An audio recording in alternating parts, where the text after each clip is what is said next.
अनेक दलिंदर आहेत. ते म्हणते 7 लोक असताना बाबासाहेबांचंच नाव मोठं का? भाऊ ते बॅरिस्टर होते, इंग्लंडला शिकले, जपानमध्ये बारातला नावाचा कोर्स केलाय. एवढं करून आपल्या भारताची हलाखीची परिस्थिती माहित होते. याच्यातलं एक बी बाहेर गेलं नव्हतं. मग यायला काय धतुरा माहितीये का घटनेत काय करायचं काय नाही?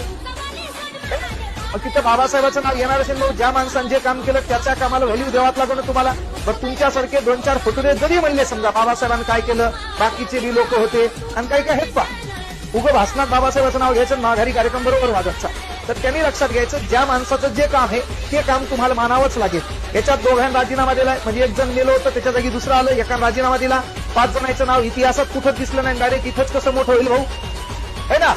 इथं 14 तळ्याचा सत्याग्रह, महारचा सत्याग्रह, मनुस्मृतीचं दहन आहे, बहिष्कृत हितकारणी सभा आहे, समता आहे, जनता आहे, प्रबुद्ध भारत आहे ना. त्याच्यानंतर महत्वाची गोष्ट काय बघूया, कामगार असोसिएशन आहे,